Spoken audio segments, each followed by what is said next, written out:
Hi friends, ಎಲ್ಲರಿಗೂ ನಮಸ್ಕಾರ. Welcome to Udupi Nayak channel. ನಾನಿವತ್ತು ಒಂದು ರುಚಿಯಾದ ಸಾಂಬಾರ್ ರೆಸಿಪಿಯೊಂದಿಗೆ ಬಂದಿದ್ದೀನಿ.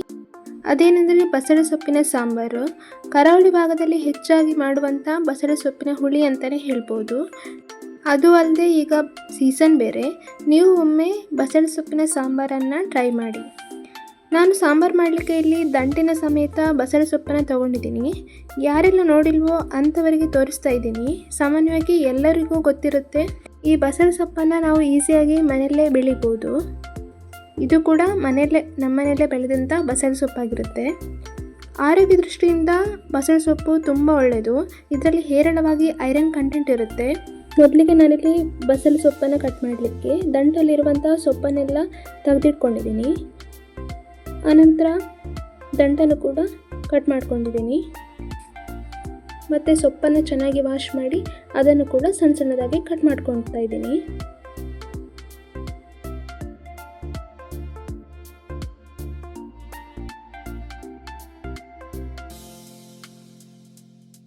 ಈ ಚಾನಲನ್ನು ಫಸ್ಟ್ ಟೈಮ್ ನೋಡ್ತಿರೋರಿದ್ರೆ ಹಾಗೆ ಒಂದು ಸಬ್ಸ್ಕ್ರೈಬ್ ಮಾಡಿ ಮತ್ತು ಪಕ್ಕದಲ್ಲಿರುವ ಬೆಲ್ ಬಟನನ್ನು ಒತ್ತಿ.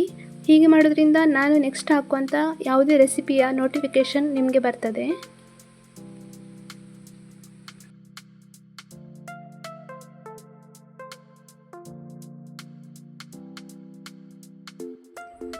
ಈಗ ಇದನ್ನು ಬೇಯಿಸಲಿಕ್ಕೆ ಒಂದು ಕುಕ್ಕರನ್ನು ಇಟ್ಕೊಂಡಿದ್ದೀನಿ. ಆ ಕುಕ್ಕರಿಗೆ ಕಟ್ ಮಾಡಿರುವಂಥ ಬಸಳೆ ಸೊಪ್ಪು ಹಾಗೂ ದಂಟನ್ನು ಹಾಕ್ಕೊಳ್ತಾ ಇದ್ದೀನಿ.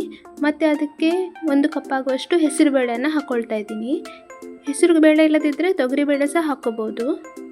ಮತ್ತು ನಾನು ಇದಕ್ಕೆ 2 ಟೊಮೆಟೊವನ್ನು ಕೂಡ ಸೇರಿಸ್ಕೊಳ್ತಾ ಇದ್ದೀನಿ.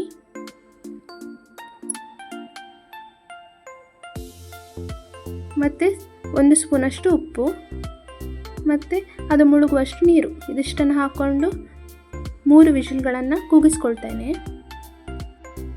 ಅದು 3 ವಿಷಲ್ ಕೂಗುವಷ್ಟರಲ್ಲಿ ನಾವಿಲ್ಲಿ ಮಸಾಲೆಗೆ ರೆಡಿ ಮಾಡಿಕೊಳ್ಳುವ. ಮಸಾಲೆಗೆ ನಾನಿಲ್ಲೊಂದು 13 ಒಣಮೆಣಸಿನಕಾಯನ್ನು ತಗೊಂಡಿದ್ದೀನಿ.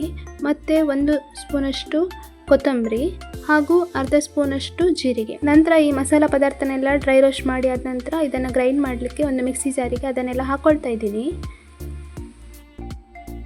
ಮತ್ತು 1 ಕಪ್ಪಷ್ಟು ತೆಂಗಿನಕಾಯಿ ತುರಿ ಮತ್ತು 4 ಬೆಳ್ಳುಳ್ಳಿ, ಸ್ವಲ್ಪ ಹುಳಿ ಹಾಗೂ ಯೆಲ್ಲೋ ಪೌಡರ್. ಇದಕ್ಕೆ ಸ್ವಲ್ಪ ನೀರನ್ನು ಕೂಡ ಹಾಕ್ಕೊಂಡು ನುಣ್ಣಗೆ ಗ್ರೈಂಡ್ ಮಾಡ್ಕೊಳ್ತೇನೆ. ಈಗ ಇಲ್ಲಿ ನೋಡ್ತಾ ಇರ್ಬೋದು, ಬಸಳೆ ದಂಟು ಹಾಗೂ ಹೆಸರುಬೇಳೆ 2 ಕೂಡ ಚೆನ್ನಾಗಿ ಬೆಂದಿದೆ. ಇದಕ್ಕೆ ಗ್ರೈಂಡ್ ಮಾಡಿರುವಂಥ ಮಸಾಲೆಯನ್ನು ಹಾಕ್ಕೊಳ್ತಾ ಇದ್ದೀನಿ. ಮತ್ತು ಅದೇ ಮಿಕ್ಸಿ ಜಾರಿಗೆ ಸ್ವಲ್ಪ ನೀರನ್ನು ಹಾಕ್ಕೊಂಡು ನೀರನ್ನು ಕೂಡ ಸೇರಿಸ್ಕೊಳ್ತಾ ಇದ್ದೀನಿ. ಸ್ವಲ್ಪ ಬೆಲ್ಲ ಹಾಕೋದ್ರಿಂದ ಬಸಳೆ ಸೊಪ್ಪಿನ ಸಾಂಬಾರು ತುಂಬ ರುಚಿಯಾಗಿ ಬರುತ್ತೆ. ಮತ್ತು ಉಪ್ಪು ನೋಡ್ಕೊಳ್ಳಿ, ಉಪ್ಪು ಕಮ್ಮಿ ಆಗಿದ್ರೆ ಉಪ್ಪನ್ನು ಕೂಡ ಸೇರಿಸ್ಕೋಬೋದು. ಮತ್ತು ಇದಕ್ಕೆ ಬೆಳ್ಳುಳ್ಳಿ, ಒಣಮೆಣಸಿನಕಾಯಿ ಮತ್ತು ಸಾಸಿವೆಯ ಒಗ್ಗರಣೆಯನ್ನು ಕೂಡ ಹಾಕ್ಕೋಬೋದು. ಈಗ ಕರಾವಳಿಯ ವಿಶೇಷ ಬಸಳೆ ಸೊಪ್ಪಿನ ಸಾಂಬಾರು ರೆಡಿಯಾಯಿತು. ನೀವು ಕೂಡ ಈ ರೆಸಿಪಿಯನ್ನೊಮ್ಮೆ ಟ್ರೈ ಮಾಡಿ, ಹೇಗಾಯಿತು ಅಂತ ಕಮೆಂಟ್ ಮಾಡಿ. ಮತ್ತೊಂದು ರುಚಿಯಾದ ಅಡುಗೆಯೊಂದಿಗೆ ಮತ್ತೆ ಬರ್ತೀನಿ. ಅಲ್ಲಿಯವರೆಗೆ ಧನ್ಯವಾದಗಳು.